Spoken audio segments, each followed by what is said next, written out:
Olá, amigos, tudo bem com vocês? Estamos de volta aqui para o nosso resumo nesta quinta-feira já. A semana voou, dia 15 de janeiro de 2026. E vamos sem delongas, vamos começar primeiro pela notícia que acabou de chegar aqui para mim, essa aqui. Olha lá, a Justiça Eleitoral determina que a Thaídes apague postagem com pedido implícito de voto. Ação partiu do União Brasil. O União Brasil, da pré-candidata a governadora Dorinha Seabra Rezende, entrou com essa ação.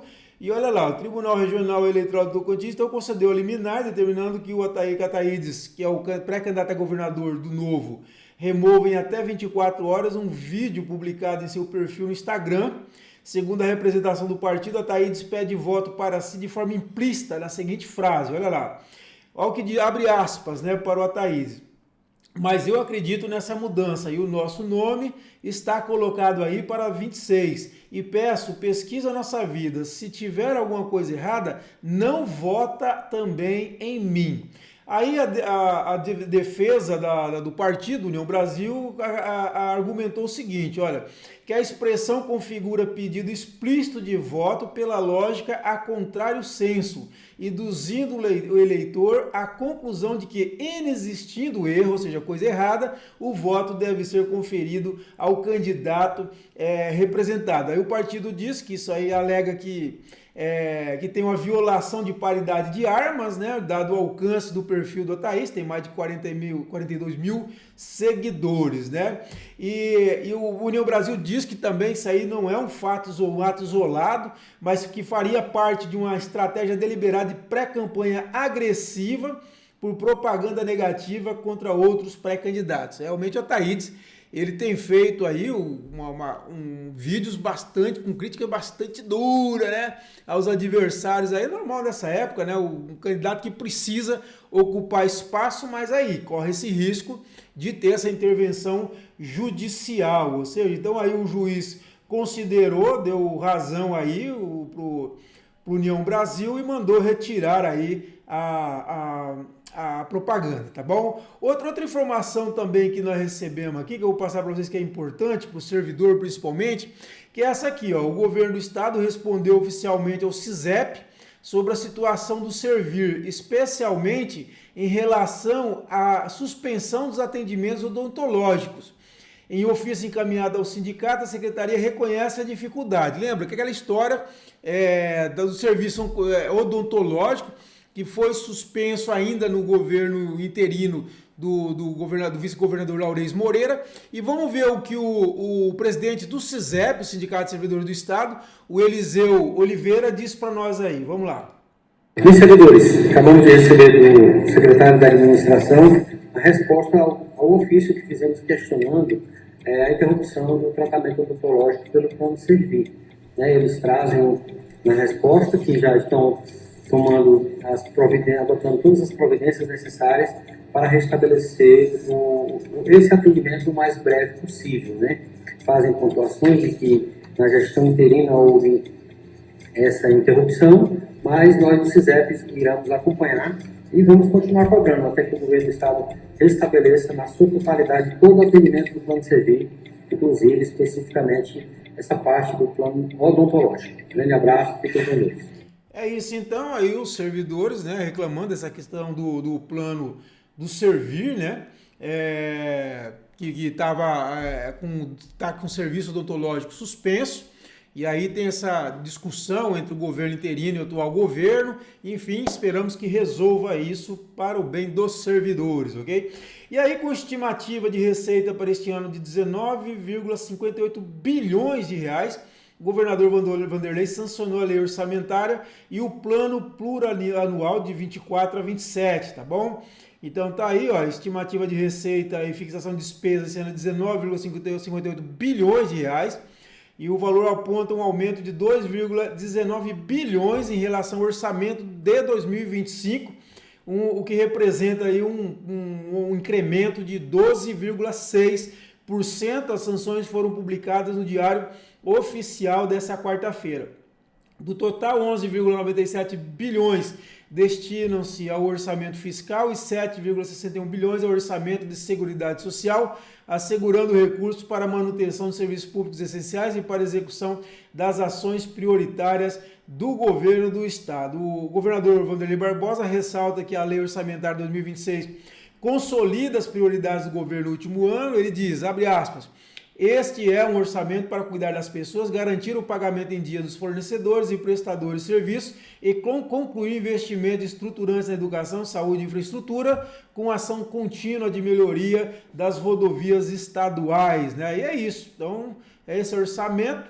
E vamos dar uma olhada aqui no in-off, que eu trago em off. Essa informação já trouxe para vocês nessa quarta-feira, né? O deputado Valdemar Júnior ligou para mim e negou que vai fazer qualquer tipo de retaliação na CCJ contra o governador Wanderlei, por causa do estremecimento da relação entre eles, como eu disse, por conta do governo interino, né? E eu já tinha trazido isso para vocês.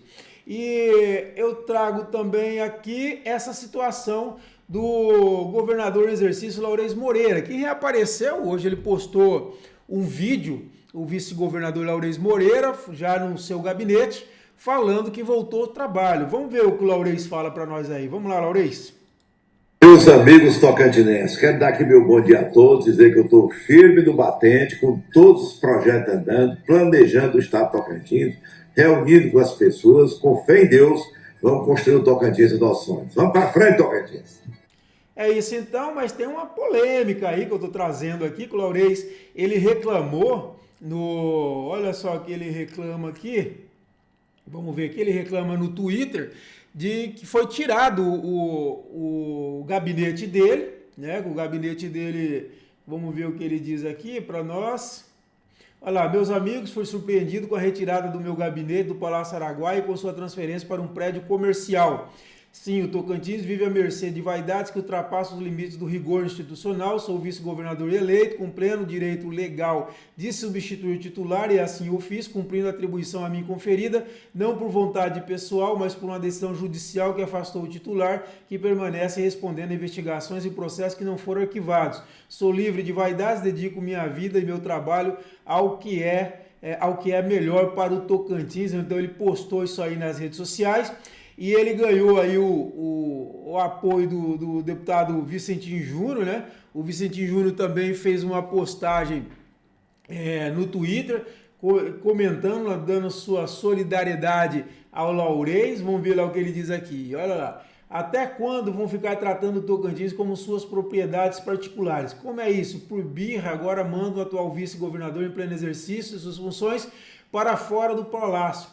Birra para um, despesas para todos, mais aluguel, mais energia, mais gasto sem necessidade e menos respeito à liturgia do cargo e do erário público. Um absurdo isso. Então essa discussão. Aí eu conversei com o pessoal ligado, com o pessoal do Palácio, gente importando o Palácio, e eles responderam o seguinte para mim, ó, uma importante fonte palaciana, explicou a coluna, que não foi nenhum tipo de retaliação pessoal, até porque eles dizem que membros da equipe do Laurez vinham acessando o palácio normalmente, até usando o elevador privativo, mas diz também que o vice-governador não estava mais ocupando seu espaço lá no palácio. E há, segundo a fonte me disse, uma demanda muito grande por espaço de secretarias que precisam de mais espaço. E aí, como não estava usando, eles decidiram transferir a vice-governadoria para esse prédio, que fica no antigo prédio da Encanel,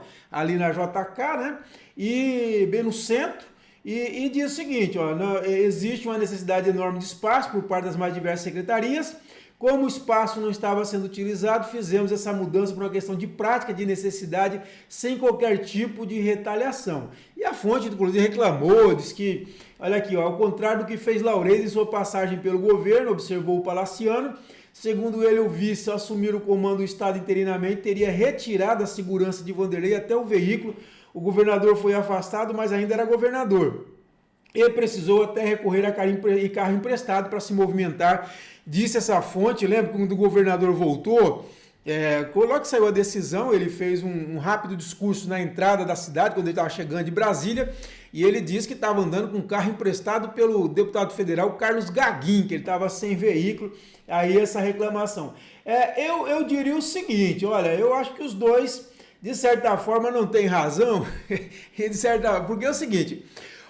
Primeiro, o Laurez. Eu acho que o Laurez ficando no Palácio, é lógico, o Laurez está aproveitando aí para surfar na onda, ok.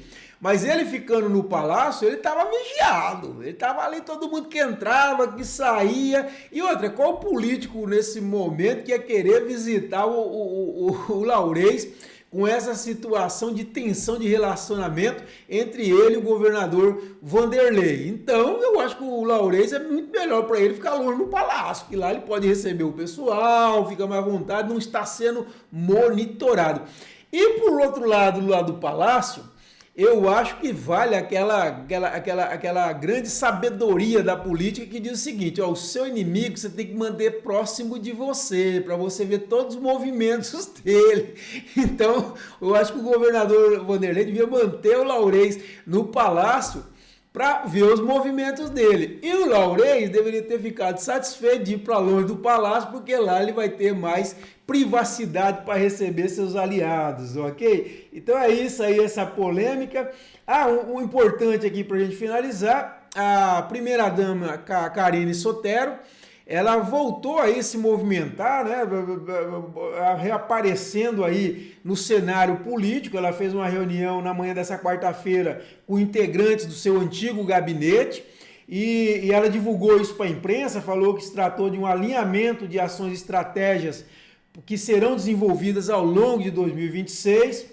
A Karine explicou em material à imprensa, então, que com o apoio do governador Vanderlei pretende ampliar o alcance das políticas sociais, promovendo inclusão, proteção e dignidade. Ela disse que a nossa missão é seguir cuidando das pessoas, lá entre aspas, né? Eu amo trabalhar com as causas sociais voltadas para mulheres, idosos e crianças. Temos ações importantes em andamento e vamos fortalecê-las, né? E é isso, a primeira-dama, então, aparecendo novamente aí, ocupando espaço, né? Ela, lembrando que ela era tida como pré-candidata a deputada federal, forte pré-candidata a deputada federal. A Karine é muito simpática, a Karine ela é muito boa de relacionamento, muito boa em movimentação e ela é muito carismática. Agora, a pré-candidatura dela depende, a efetivação, na verdade, da candidatura dela depende da renúncia do Vanderlei, né? Como eu disse, eu acho difícil o Vanderlei renunciar nesse momento. Agora, tem gente que acredita que o Vanderlei ainda pode renunciar, e se o Vanderlei renunciar, e o Vanderlei poderia ser candidato a senador, e a Karine candidata a deputada federal, porque daí ela teria condições de elegibilidade, porque a renúncia é 6 meses antes das eleições. Mas nós vamos estar acompanhando. E é isso, pessoal. Essas foram as principais notícias aqui do nosso resumo nessa quinta-feira. Espero que tenham gostado. Convido você novamente a ser nosso parceiro no CCT Mais Independente, muito barato, a partir de R$15, para você ajudar a gente a construir o site mais independente a serviço do Tocantins. As informações estão na descrição desse vídeo, tá bom? Seja nosso parceiro.